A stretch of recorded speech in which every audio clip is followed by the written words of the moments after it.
It's good talking to you again, man. How's it been? Good. How you been? Oh, been doing pretty well. I'm excited to see you not just coming back through Austin. I know you were here somewhat recently to headline at the Comedy Mothership, but man, you're on a massive tour right now that includes a stop at the beautiful ACL Live at the Moody Theater. How's the tour going so far? The tour's going great. I got to take a break for like 2 weeks, and I did a couple of voiceover for Adult Swim, and I don't even know where it's gonna go, but I did like two voiceovers. I don't want to say that voiceover work is easy work, but is voiceover work easy work relative to getting up on stage to make people laugh night after night? I think yeah, it's easier. It's easier than acting. I found that it's easier than acting because I just go in there and I'm sitting in a booth the way you are, and there's like a producer and a director, and they just tell me I read with them. I only read my lines. I don't. The other actors aren't there, so I think I just go in there, man, knock it out of the park. They tell me to change it. I change it. They told me to be be yourself. So then I go, okay, man. So or sometimes they don't want to use your voice after all, and they go, well, we're gonna go a different direction. If you're getting paid either way, I guess it's not that big of a deal, right? No, man. Also, a different direction is better than saying we found out that Gabriel Iglesias and George Lopez are in the bid for it now, and it's a bidding war. And then you go, all righty. At least it wasn't for like somebody you never heard of. A complete no name. As long as it's a comedian, I'm okay with it. Well, unless it's like an open micer, unless it's somebody who's doing open mics in Spokane, Washington, then you're like, what the heck? And they go, oh, this shit, I know that guy, man. He drove me around. That's right. He did 10 minutes before I went on in Spokane all those years ago. You know, you and I are of a similar age. I'm coming to terms with the fact that I'm about to start needing readers. Every time we go to a restaurant, my wife and I, sometimes with our kids, and it's too dark in there, I've got to get my phone flashlight out just to see the menu. My wife's like, "Why don't you just bite the bullet and get reading glasses?" I'm like, "I've taken a lot of pride up to a certain point of not needing these things, but everybody's eyesight starts to fade in their mid to late 40s." I don't understand the light part though. I understand like you can't see the word blurry, but the darkness, I don't get that part. So you're slowly going blind.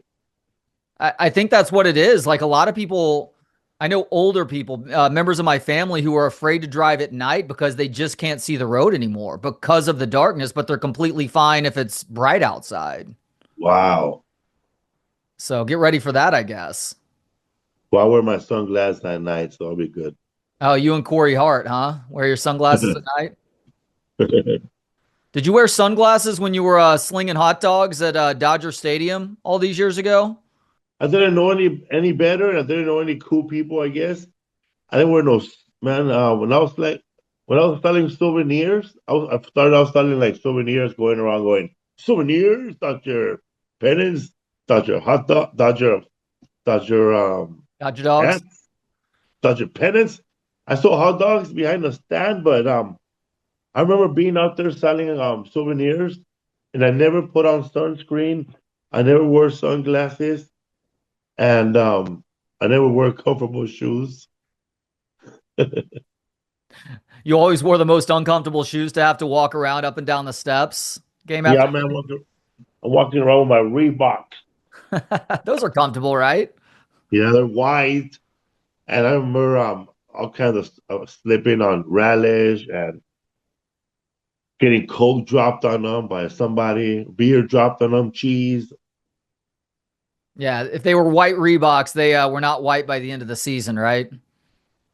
Yeah, I remember at work they wanted us to all wear black shoes from now on, and I said, man, I got no black shoes. I don't play soccer. I wish I did, but I had a couple of friends that they were like they didn't want to wear the black shoes. I remember them. They just polished their Air Force Ones with black shoe polish. That's a way to get around it, I guess. Hey, they're black. Yeah, exactly. Did you have a special call when you were actually walking through the aisles to sell Dodgers gear?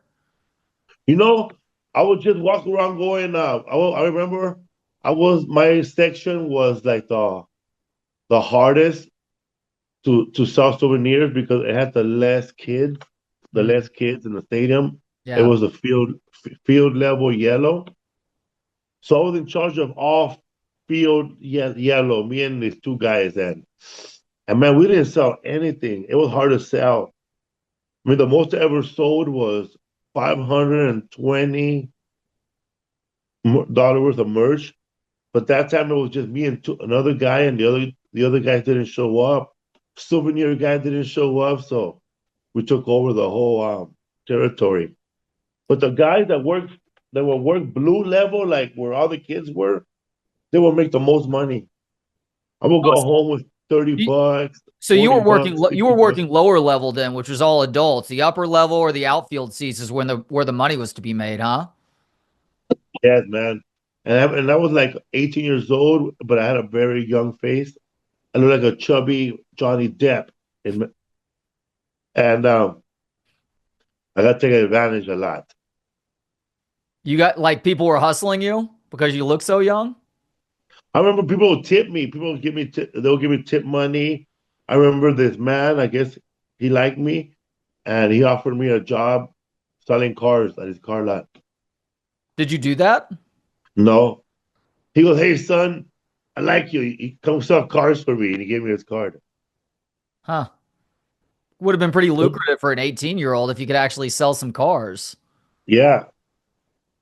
I turned 18 when I was working there. I celebrated by it was a slow day because a slow day and I went to one of those food stands and the lady who knew me, Maria, she gave me like double nachos and two hot dogs and a large Coke. Is the Dodgers dog as good as advertised? Because man, you hear about that thing all around America about how good that hot dog is, but at the end of the day, it's just a ballpark hot dog, right? Well, when I was working there, they were from Farmer John, and Farmer John, they have their own slaughterhouse, like not even like 5 miles from my house. Um, so Farmer John was Dodgers sponsor for many years, and Vince Scully would do commercials for Hmm. Farmer John pork sausage. If you want to have breakfast, get some pork sausage. It's time for Dodger baseball. I love Vince Scully, man. I miss him. He was He, like one of those like you don't see that no more, like color commentators. yeah. Like they'll tell you like parts of the game and they'll throw in trivia or something personal, they'll be telling you now batting where was batting Tim Salmon out of USC. You know his uncle was killed by a milk truck in 1950. Strike two in a pitch, he's out. You're right about that though. Vince Scully, like baseball is the storyteller sport. Vince Scully, Yeah, without question, is the greatest storyteller in the history of baseball. And he just had the ability to weave these crazy stories into what's actually happening in the game, too. And he worked by himself. Everybody has a partner in the booth. Vince yeah. is the partner, though. I know, man. He was by himself. He had Jerry Doggett every once in a while. He'll be with him, but he'll be more like on the radio with whoever the other radio guy was. Don Sutton. I don't know, but Yeah. they were mostly radio guys. And I remember what's his name? What's the name? Will paint the will call the show the game like for someone who's not watching the game, and he'll compare it to something else, so you could picture the feeling of the game. Like he'll be like somebody will hit like Fernando Valenzuela, or somebody would Hershiser will hit like a shutout. Like struck out the side, complete game. He was up there like a maestro, conducted an orchestra. Awesome analogies. Wait, were you working in Dodger Stadium in like the mid to late 80s when they were getting really good. And I think they actually won a championship too, right? In 89 or No, 88. man, I worked with them, man, in the 2000s. Oh, is that right? Okay. And I was thinking of doing stand-up comedy when Tommy Lasorda and the Dodgers lost 99 games. Oh, gosh.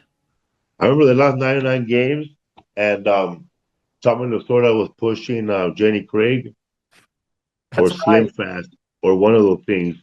But he was real skinny, man.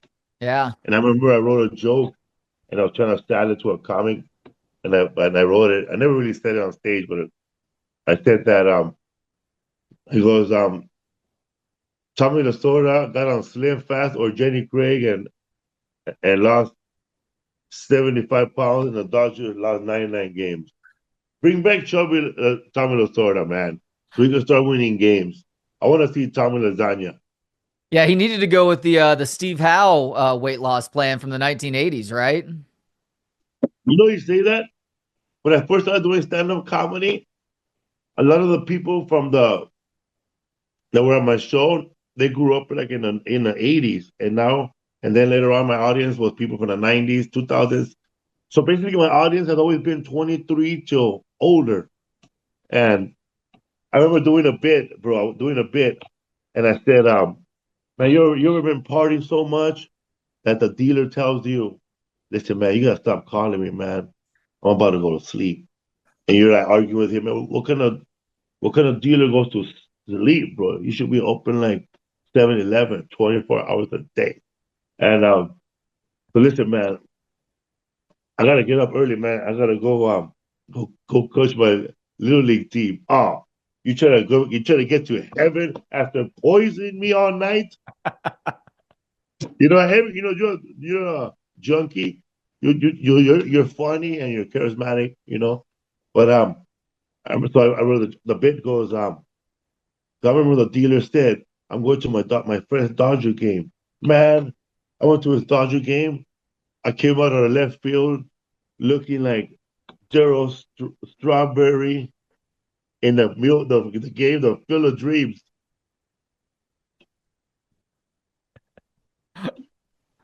Oh man. Hey, you got a speaking of the drug dealer, this wasn't necessarily a drug dealer, but coaching Little League baseball the next day. You have one of the craziest Little League stories I think I've ever heard that had to do with an assistant coach on your Little League baseball team. The head coach's nickname was Bulldog. There was an assistant coach that completely lost his mind. What exactly happened Oh here? my God.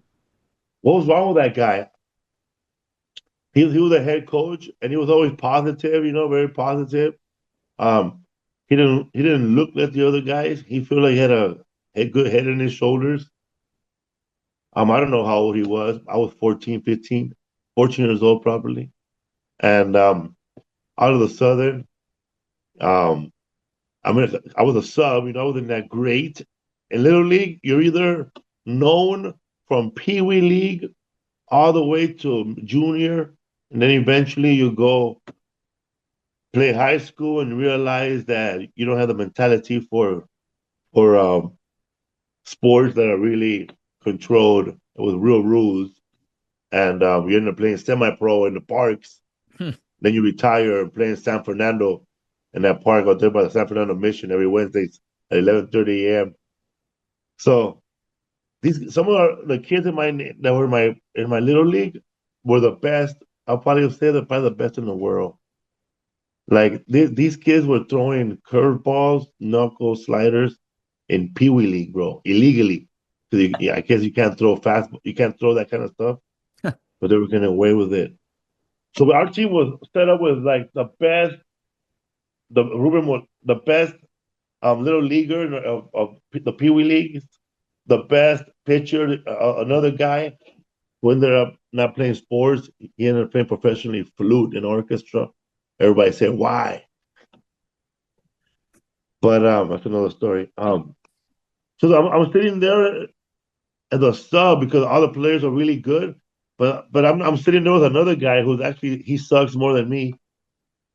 But this guy has all the gear, bro. Brand new cleats, brand new glove. His uniform is shiny, brand new hat. But the poor kids, some of them don't have gloves, so they gotta borrow his glove. They don't have cleats, so they gotta take his cleats. So he's sitting in a sub he's already halfway naked too. I mean, he had nothing, bro. He's there with no cleats. His mother said, "Where your cleats at, Arturo?" Oh man, that poor kid, he don't have cleats, so he's gonna play with them and get all the accolades while I sit here and go, "Yay!" He was on the So team this so guy, everybody else could borrow his gear. yeah, so this guy starts getting naked, bro, Larry. He starts getting naked, like really naked, like his shoes. But I left. I ran when he took off his t-shirt.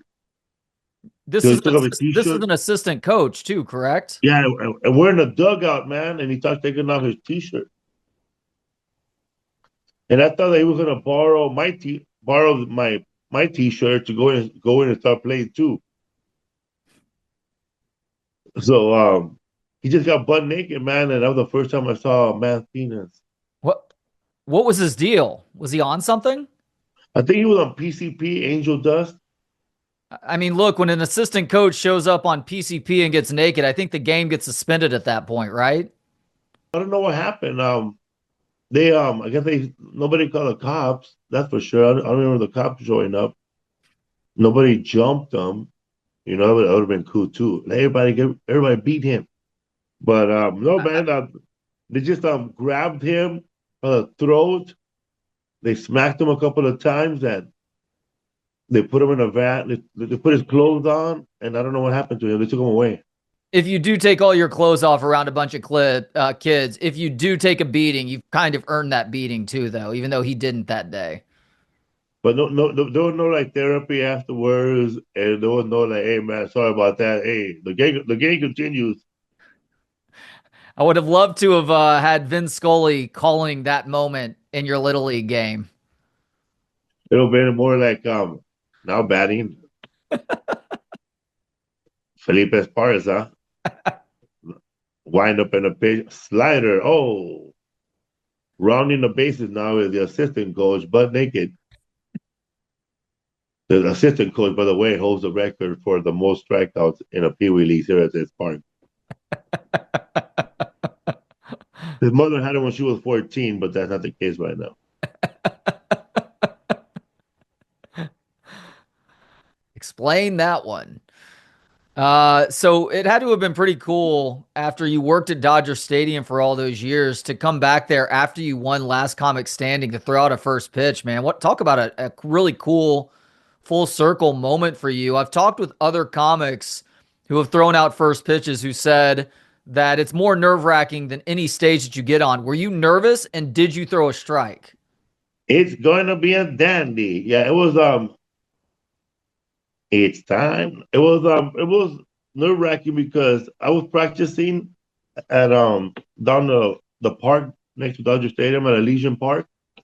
I was practicing throw pitching, at a level, just like regular catch. I was just catching with somebody, and he would kneel down like a catcher, and I would just throw it at him.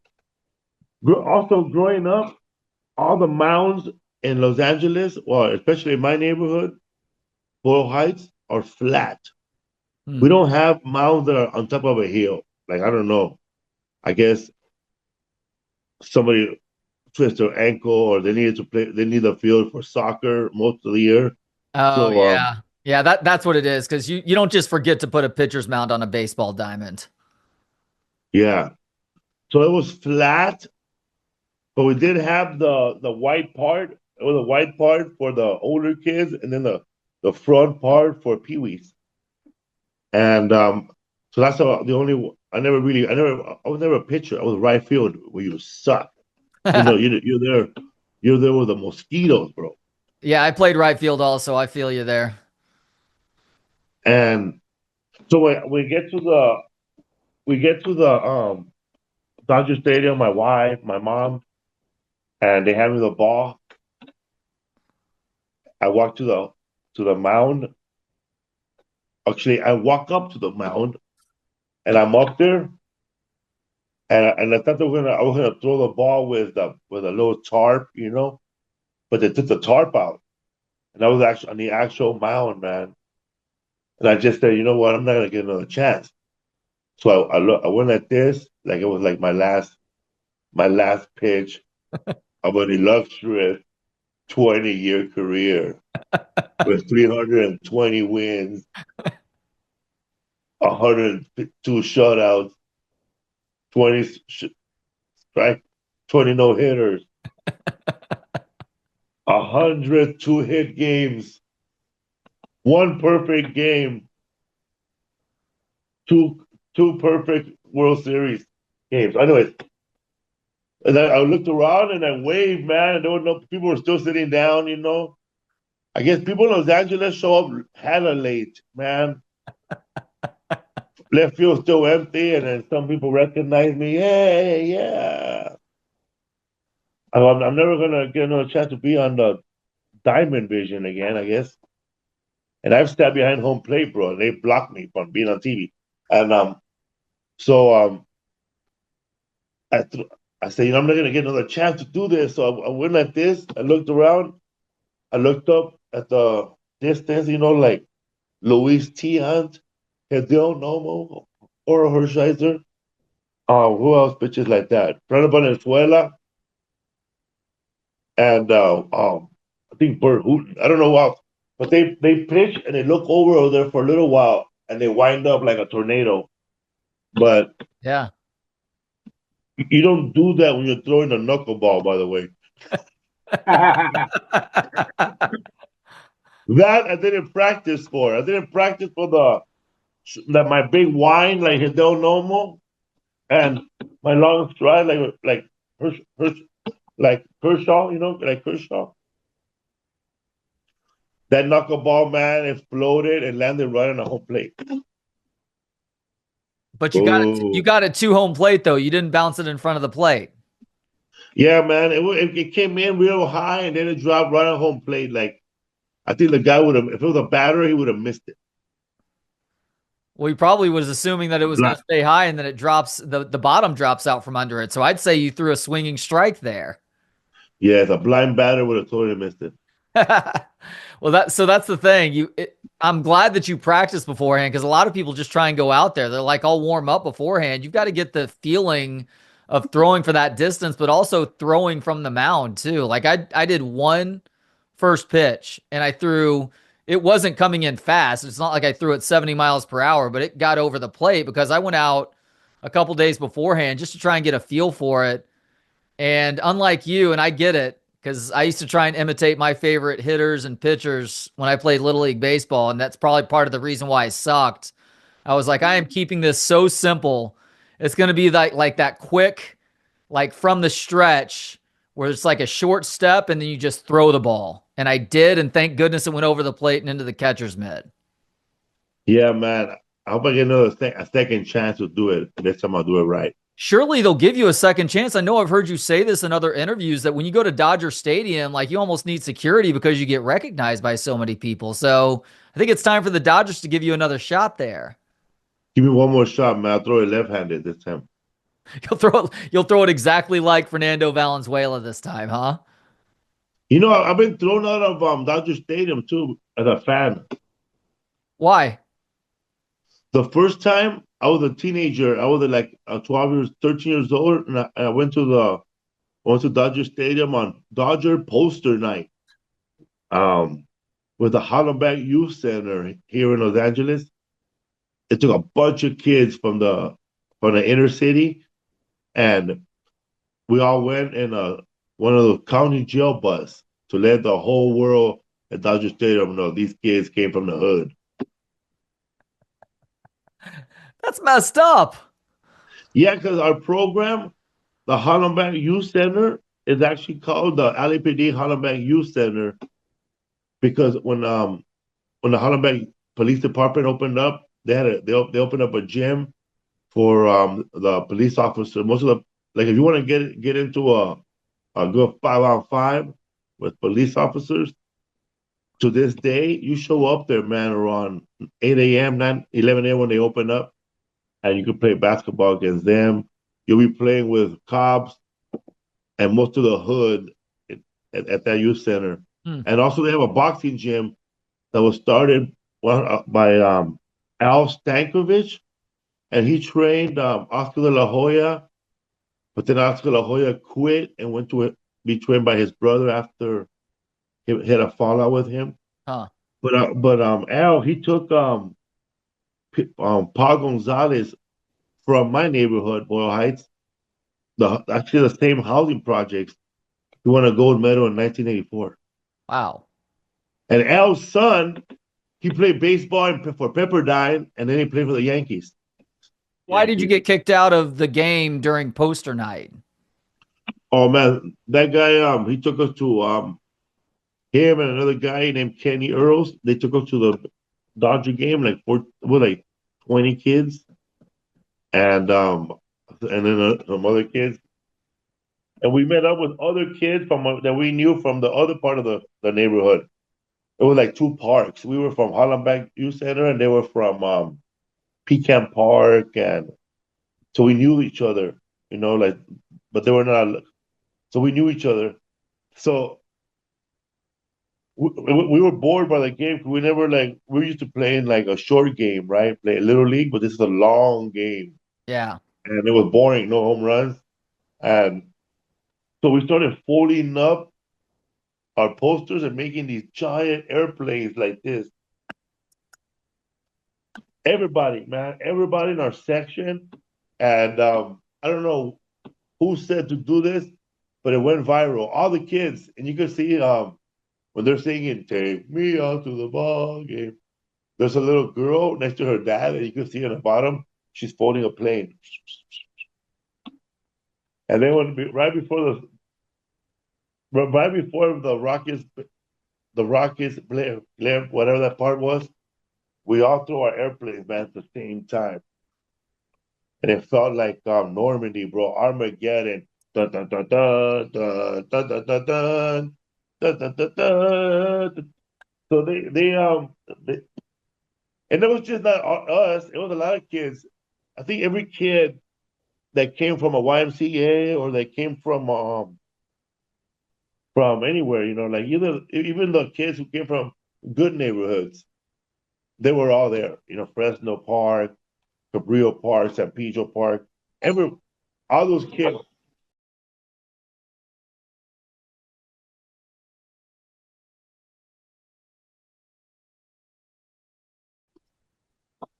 Yes, so let's do our section.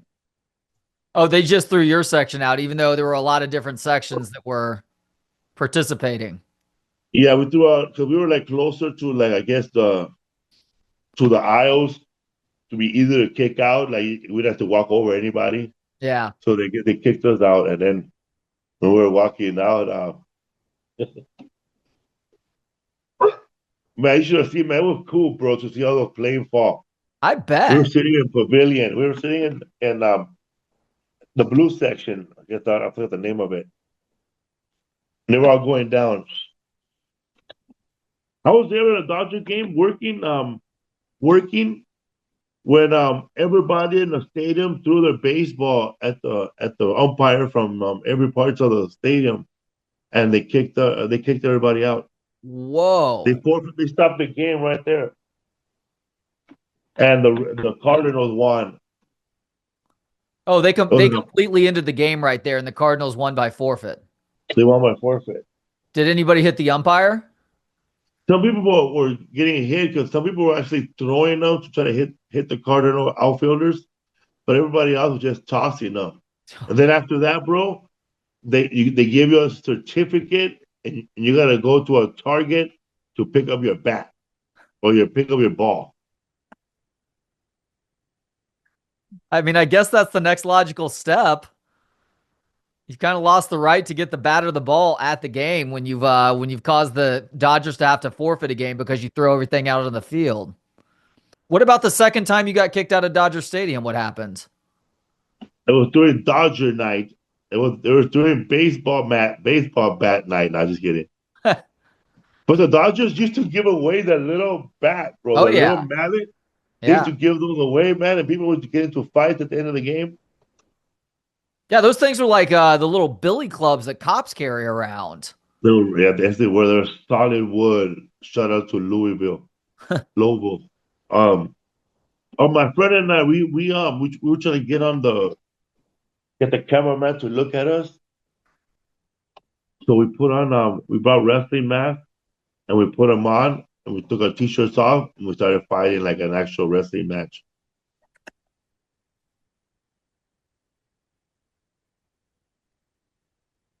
And then when they kicked us out, it felt like a real match. They were kicking us out. People were clapping. Yeah, yeah. Next time, next time. Here's the thing, for all the reasons you could get kicked out of Dodger Stadium for, because some messed up stuff has happened there over time, you guys were being playful Yeah. and they still kicked you out. What's the most messed up thing you ever saw at Dodger Stadium? Because there is a lot of messed up stuff that happens there. Oh man, I don't know if it was Kiss Cam or something, but before Kiss Cam, Yeah. two girls were making out and then they got kicked out. They got kicked out for that? Yeah, I think it's on Wikipedia if you look it up at Dodger Stadium. They were making out. What were they, Giants fans or something? I don't know, man. There were two chicks making out. I think it was on Police Woman Night. I don't know. All right. Two Last, women getting kicked out of Dodger Stadium for making out. he's asking Surrey now. Women getting kicked out of stands after kissing. Longtime Dodger fans Daniel Goldley was removed from stands on August 2000, ejected after kissing in the stands. Long term, the Danielle Goldie was removed from the stands during August 20.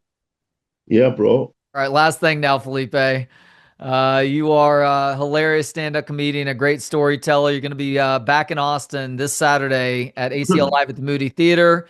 Folks can go to acllive.com to snag tickets. I love stand-up. You love stand-up comedy. You've been doing it for more than 30 years now. What do you love about stand-up comedy? I love everything about stand-up comedy. I still love listening to my whole hour and finding out like little cracks in there where I have a new joke or I discover something new I have never said or ever heard. That I get happy. And yeah, man, I still love going through my material like a nerd, and writing down jokes, little tags here and there. Yeah, man. 'Cause I have a joke now where I say, you're getting older when you start repeating the same story. But if the people around you love you, they'll let you finish it. But if they hate you, they'll be like, hey, enough. You didn't go to school with JD Vance, you liar. Or you go, or they, but most of the time, man, if you have a full of drugs, it doesn't matter what story you're telling, man. People are gonna listen. Like, people are gonna look at you like E.F. Hutton. People Back, are gonna people are gonna add to your story. Hey, man, who else was with you? They're gonna call the people. Hey, shut up! He's gonna tell one of his amazing stories about the time his grandfather hung out with Hitler at a dive bar in Berlin. bag full of drugs or full of money, one of the two. People are going to sit there and listen to whatever it is that you're saying, right? Yeah, or the last glass of water in the desert. Oh yeah, tell the story again. Oh man, well Felipe, it's always a pleasure catching up with you. Thank you so much for the time. Check out his work, folks, and get tickets through felipesworld.com. You can also see everywhere else that he's headed over the next couple of months in this nationwide tour. He is Felipe Esparza. Felipe, safe travels to Texas this weekend, man. I'll see you there at the Moody Theater, right? That's right, Moody Theater, ACL Live at the Moody Theater. Is that where you're from, right? You're from Austin? Oh yeah, I'm in Austin right now. I used to, my first time there, I was staying at with the dean from the university. He had an apartment there on world famous street, or the Fifth Street. Sixth Street, yeah, where Sixth Rogan's Street. Club is. Yes, his apartment was right above the pizza place that was still open real late. They had like wheat pizza. Yeah. Yeah, man. So I remember staying above that apartment, and there used to be a woman. No, it was not a woman. It was a man with nice legs walking around. Yeah, Leslie. Leslie ran for mayor at one point and is Shout probably the most out, qualified mayoral R.I.P. candidate in the history of this city. Shout out to Leslie, man. R.I.P. She passed away protecting somebody in self defense. I heard. Yeah, like 15 years ago. What were your Yeah. impressions of Rogan's Club, by the way? It's obviously gotten a ton of love, and you've headlined there now. Oh man, it was like going into it was like going into the Apple Club, bro, where many are welcome. It was weird. It was weird, man. There was a lot. It was like walking into a I don't know, man. It was like a secret society where there's three comedy rooms, kind of like the Comedy Store where there's continuous comedy. Like it's not just one room. There's like a bunch of rooms going down. So that's always cool to see. Like they brought back that old school feeling where you could walk in and watch like two different types of shows instead of the one show, and they're not. It's very comfortable, and they take your phone away too. Yeah, they do. I You can't love be able to try to be sneaky. I love that because people are forced to sit there and pay attention to what's happening on stage versus being distracted by their screen, right? Yeah, at my show, we don't take your phone, man. Just take your baby. I have a baby in my show. Wow. Well, just I was in Utah, and there was a woman with a baby, bro. Like she brought her whole baby, that baby, in a little carriage. what the hell Went is to a wrong with comedy people? show, Bright Future. Utah, man. You could bring your kid anywhere. What the hell? It's people are like that with their babies and their dogs now. It's like there are certain places you shouldn't bring either of those things. I know, man. I'm trying to get a table down. This girl's baby's right there in a little carriage. He's like the little jumper, getting ready for the future.